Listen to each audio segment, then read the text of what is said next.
Hi, and welcome. You're listening to the X22 Report. My name is Dave, and this is episode 948B, and today's date is April 18th, 2016, and the title of the episode is U.S. and the Coalition Forces Next Step, All-Out War in the Middle East. Let's get into the economic collapse, political, and geopolitical news. Now, we know many of the agencies in the United States, NSA, DHS, FBI, CIA, etc., continually spy on the American people. But it's come out that the Department of Homeland Security, they've been paying close attention to the veterans. And I applaud the veterans who go out there and give their lives. And again, we have to remember, most of the veterans, and I know many of them, they go out there thinking that they're fighting for freedom, democracy. Many of them find out that they're fighting for bankers, and they get pissed off later on. But it takes a certain courage to go out there and to know that your life might come to an end. And I applaud everyone that goes out there. I salute you for being brave and protecting the American public. Now, veterans get the short end of the stick here because they come back from wars and the government looks the other way. They don't support the veterans, and personally I believe anyone that fights for the country, they should come back and they all should be considered heroes. That should be the number one priority, is to help all of these people. We should not see our veterans on the street begging for a job, begging for money. The government should put them at the top of the list, but instead they put themselves at the top of the list. They put the corporate sponsors at the top of the list. They put foreign governments at the top of the list. And we see that DHS has been spying on the veterans, and particularly they've been spying on VA is Lying. And it's a Facebook group, and that is the name of the Facebook group. And they've been watching this group because they're calling out the government, calling out the VA, saying, they're lying to the people. And DHS has been following this along. And we see right now that they're very nervous about the veterans, because you have to remember, the veterans, they have the training, they have the skills. If the veterans got together, they have the ability to take back the country. They have the know-how, the knowledge. They are a fighting force. And most of the time, as we know, the armed forces are not going to go up against the veterans because they're all from the same team. Now, will this always happen? No. But the government is very worried about the veterans. And they've been looking at them, watching them. And we see from an internal alert email, the VA police forwarded by an AFGE president shows VA Chief of Police and DHS National Operations Center. They're monitoring the VA is Lying Facebook group to watch what they're saying, to see what they're talking about. And this is just like everything else in this country where all these agencies are threatened by certain groups, by certain individuals, and they need to spy and watch each one of them. That's how afraid they are. Now, out in Brazil, we see Rousseff. It looks like she most likely will be impeached. It looks like the vote is lost, and we're going to have to watch that situation very, very carefully. We see the U.S. is out there, and they're saying the next time North Korea has a nuclear test, there's going to be a strong response. Now, again, we look at what North Korea is doing. We know that South Korea said they launched a ballistic missile. The U.S. said they tracked it, but they can't give any proof whatsoever. North Korea really hasn't come out and said anything. They said it was a failure, which goes very nicely with their story. They have no evidence. They have no tracking. They say it was a failure, but they did a test. Just like they said they did a test underground and there was an earthquake, but of course there was no radiation or proof that they actually did a test. And it looks like they're using this as part of the agenda because, as we know, they're trying to push the military budgets up. They're trying to bring military weapons in. They're using it to place military assets very close to North Korea, very close to China. and they're going to continually do this. We see the U.S. right now, they're going to be using submarine drones in the South China Sea. And we see right now the Pentagon has started to talk about this. Once it was a secret program, now they're coming out and saying, yes, we have unmanned undersea vehicles, just like the aerial drones that they use. And Ashton Carter, he made special mention of the drone subs in a speech about military strategy in Asia and hinted that, yeah, we're going to use them in the large areas of shallow waters, and they're going to patrol that area. Now, we have to be very careful about this. If they're using unmanned drones, they could have one, because they're much smaller than a sub, move into a strategic location and pretend that something happened, like a false flag, and use these drones to convince the world that China actually did something or something occurred. So we need to be aware of this, because we know the U.S. government central bankers, their whole entire objective right now is to start a war. It doesn't matter if they start it with China, North Korea, Iran, Syria, Russia, because all the players are exactly the same. Each one is going to come in, and they know this. And this is why the U.S. is trying to spark something. We see out in Ukraine. Ukraine is saying that Russia now is bringing in weapons, military hardware, and they're bringing it into the Donbass region. So we can see already, in a couple of reports ago, they reported that, Russia is building up their armed forces once again in Ukraine. Now they're bringing in military assets. We can see what they're doing. They're building the propaganda up. They're making everyone believe that Russia is ready for a major offensive. We saw in news, I think it was Newsweek, that I mentioned that in there, they were talking about how it is perfect timing for Russia to mount their offensive in the spring because the snow has thawed, the mud is drying up, and it is a perfect time. And what this really means is they're getting prepared and ready for a major offensive, but they need to blame it on Russia. So they need to build the propaganda up first. And once that takes hold, that's when they'll have the false flag, blame whatever they have to blame on Russia, blame it on the southeastern people, and the war will be off and running. Now, I wanted to talk about the USS Donald Cook and how the United States government central bankers are making a really big deal about how the Russian Su-24 flew very, very close to them. And over a 2-day period earlier this week, a pair of Russian Su-24s, as we know, their codename is Fencer by NATO, made over 30 close passes over the USS Donald Cook. At first glance, it must be shocking that, oh my God, Russia just flew out of nowhere and came very, very close to the ship. But what the corporate media doesn't tell everyone is that the USS Donald Cook was operating very, very close to the Russian territory, about 70 nautical miles off the coast of Kaliningrad, a Russian enclave nestled between Poland and Lithuania. And a combat aircraft at cruising speeds at close to 500 knots, the distance from the coast of Kaliningrad to the destroyer takes about 8.5 minutes to cover.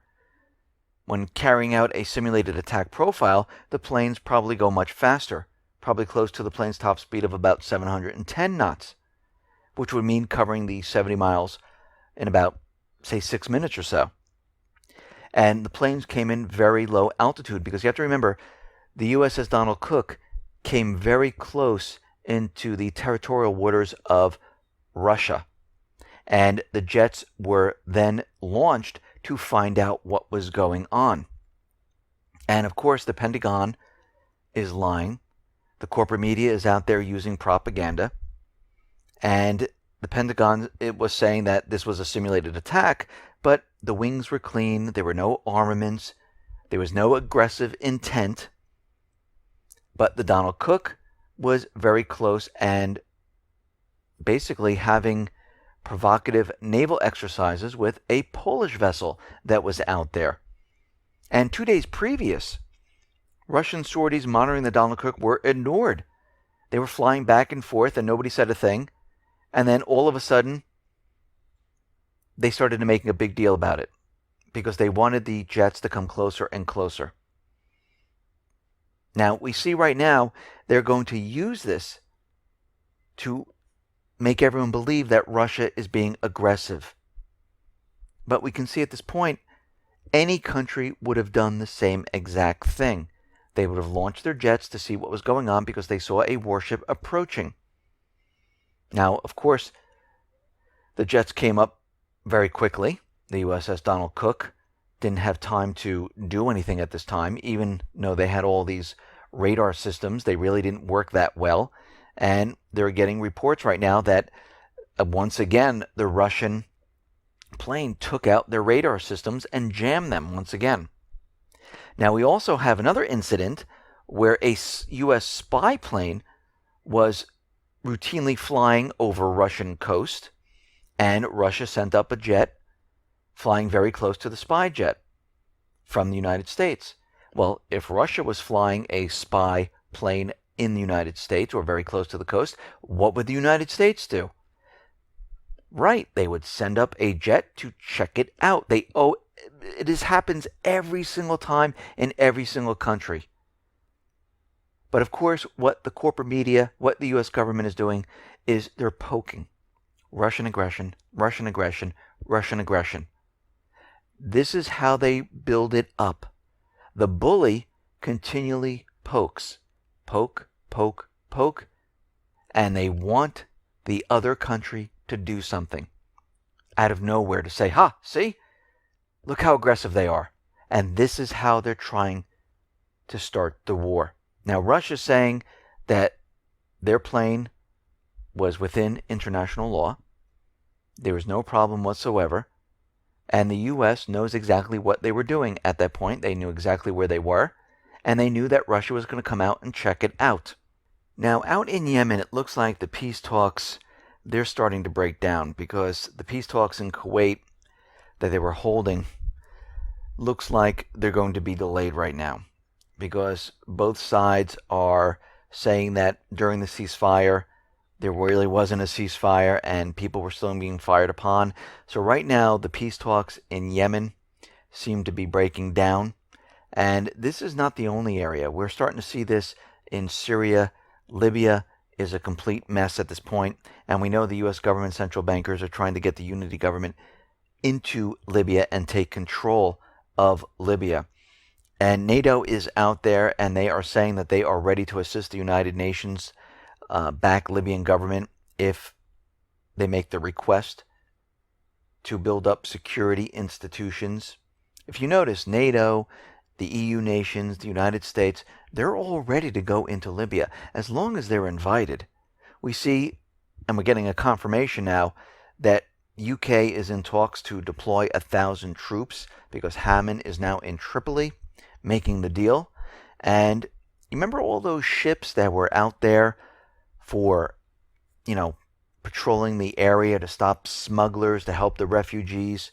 Well, it looks like France, Italy, Spain, and the other EU naval ships, they're going to be now heading towards Libya, Libyan waters. All of this, talking about the refugees, stopping smuggling. No, this was to bring the ships into this vicinity.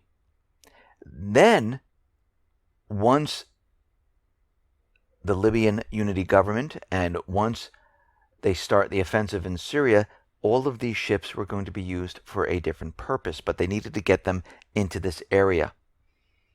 None of this is by accident. None of this is by coincidence. This has been planned. So something very interesting happened in Libya. The parliament was supposed to vote today, and we're supposed to see if the unity government was going to be voted into power. And the Libyan parliament has now postponed the vote because maybe at this point they're not getting the votes they need. So we're starting to see things are not working out as planned, but we'll have to watch this very carefully because no matter which way this goes, NATO, EU, the US, they're going into Libya. We're going to see the Middle East light up. We see Ashton Carter. He made an unannounced visit to Baghdad, and all of a sudden now we see there are more troops heading into Iraq, and it looks like Obama is sending more troops. He's authorizing the use of Apache helicopters. And remember back in 2014, Obama promised that part of the U.S. war against the Islamic State, there'd be no ground troops in Iraq. Well, guess what? We have over 4,000 ground troops there. Actually, I should say 3,800 and change, because the rest they call temporary. Because under the agreement with Iraq, they can only have 3,800 and change permanent troops. The other 4,000 that are there, that's just temporary. So you can see how the United States gets around their agreements. And Iraq is saying, whoa, whoa, whoa, hey, we don't even want the troops in here. But what's very interesting is that there are at least 12 U.S. generals in Iraq. That's a high number of generals for a country that we're not in war, don't you think? But we can see what they're doing at this point. They're setting everything up. Now, Erdogan, he is making a move to take full control of the country. It looks like he's going to abolish the post of prime minister. Right now, Erdogan is the president, and under the Turkish constitution, the prime minister, he has the power, and the president has largely ceremonial powers. And it looks like he's going to try to get rid of the prime minister so he can have all the power. Why? Because he's a dictator. He is the new poster child for the dictatorship rule in this area. Now, out in Syria, we see the elections were just happened in Syria, the parliamentary elections, and it looks like Syria's ruling Ba'ath Party and its allies won a majority of the seats. They won, out of the 250 seats, they won 200. Now, this is a huge problem for the United States government central bankers, because it shows once again the people of Syria are supporting Assad. This happened back in 2014 when they had the elections. 87% voted for Assad. This is why we saw the Islamic State come out of nowhere. This was all planned. So since his party won the parliamentary elections, the United States is out there screaming and yelling that these elections are no good. The people really don't support him. But we see, once again, the opposite happening. Use common sense. Assad stuck by his people all these years, brought in Russia to help remove the terror threat, liberated town upon town upon town, city after city. They see him as a war hero. Now, there's a lot of rumors and misinformation out there saying that Russia and the U.S., and of course the United States is putting this out there, that they have a secret deal, that Assad's going to be removed, and they have the secret agreement. But Lavrov is saying there's no secret agreement. And Russia's been out there saying it over and over. If Assad is going to be removed from power, the people must decide. And the world is watching right now. And Assad said, listen, if the people don't vote for me, I will step down. So they're going to leave it up to the people. And the United States government central bankers realize if they leave it up to the people, which these elections out there are internationally monitored, as opposed to the United States elections, they're going to find out that, the people voted for Assad, and the United States can't let it get that far. So what we're seeing right now is the United States government central bankers, they are really ramping up what's happening out in this area. Right now, the offensive in Aleppo, the Free Syrian Army, the Islamic State, al-Nusra, Al-Qaeda, all the terrorist organizations, they are losing their grip on Aleppo. And Washington has called on Moscow to cease the Syrian army's offensive in Aleppo because it's almost lost. And this is a very strategic location. The opposition right now is saying that the ceasefire talks are at the brink of collapse right now. And the Syrian opposition is going to the UN because they want to pause the peace talks right now. Of course, they're saying that Assad is not negotiating fairly because they only have one thing on their agenda, is for Assad to step down, and that's not part of the negotiations. So if he's not going to step down, there's no reason to have the peace talks. And already the Syrian opposition is saying that they're going to have this new battle against Assad after the Aleppo attacks. And Lavrov is saying, listen, we're not fighting or firing at the opposition. We are fighting the terrorist groups. Now, we know what the United States government central bankers do. They move them back and forth. So it's very difficult to know who is the terrorist group, who's the moderate opposition right now. And this is going back and forth. And we can see right now the United States government has brought in ammunition, military assets, man pads. They're building 2 runways in Syria. They're completed. They're going to be bringing in more and more troops. We know more special ops are heading out there. We know we have a lot of buildup of troops in Iraq. We know that Turkey is getting prepared. The United States brought in more military assets, more jamming equipment into the Incirlik Air Force Base. We know the families were told to evacuate from that area. We know Lebanon is under a state of emergency for traveling. All the delegates from all the other countries have been removed from Lebanon. We see Israel, the IDF right now, is having an unannounced exercise in the Golan Heights in Israel's northern border. And these drills are expected to last until Thursday. And we can see that they're getting prepared the south of Syria.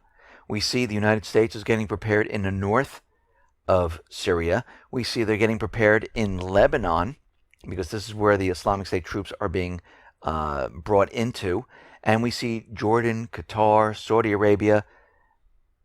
Just a couple months ago, they had all their drills practicing for a huge ground invasion. And we see at this point that we're getting closer and closer to this point, because we already know right now the U.S. is not going to continue with these peace talks. We already know right now their objective is to remove Assad. Actually, their objective now is to start war. We're way past just removing Assad. It looks like we're coming to the point where, okay, it's war, or everyone blames the U.S. government central bankers for the collapse of the economy. Now, over the weekend, we mentioned about these 28 pages. We mentioned how Saudi Arabia has threatened to sell its financial assets. And we see right now that they're never going to do this. Even if they wanted to do this in the past, they would have done it, and they could have really brought down the U.S. economy if they actually went ahead and sold all their assets. But we knew this was a ploy, because we see already Obama, he's going to block the bill, and once he blocks the bill, there'll be no further probes into Saudi involvement, and there'll be no other talk about it. So all of this was fake, phony, and false. It was an illusion. They dangled the 28 pages. Congress was pushing a bill through, and that would open the door for a real investigation. And we know the United States wasn't going to allow that to happen, because think about it. All this had to have been coordinated from the inside, because they had to place the explosives. They had to cut the beams in the World Trade Center towers. They coordinated having the Air Force drills at the same exact time, where it took the Air Force away from the area. Air traffic control had to be working with all of this. Bush, when notified that the towers were coming down, the Secret Service didn't rush him away, because if they knew nothing about this, how did he know that the next target wasn't him? Because everyone knew where he was. But for him to just sit there and not move and not be afraid that the next plane was coming after him, he must have known something about it. They also found the dancing Israelis, the Mossad agents, dancing near the George Washington Bridge. They were just let go. And we see at this point that it wasn't just inside the U.S. And also Larry Silverstein, who owned the buildings, he also had an insurance policy against terrorism, which he took out months before, because we have to remember those buildings were filled with asbestos, and it was going to cost billions of dollars to remove it. So when you start putting a lot of these pieces together, we realize it was an inside job. It was other foreign governments involved. The president, the vice president that testified in closed-door secrecy so no one can hear about it. The investigation committee had bankers on the panel, which makes no sense whatsoever. And they dangled these 28 pages to try to convince everyone that they had other information, because they wanted to stop any of these bills that were coming out that would launch real investigations, that would hold foreign governments responsible. And we see at this point, this is why they've been doing it. Because they don't want the truth coming out, because if the truth actually came out, there would be a revolution in this country the same time everyone heard what just happened. And they know this. And this is why this whole thing was a ruse. Listen, everyone, thanks a lot for listening. Be well, be safe, and especially be prepared. Thanks a lot.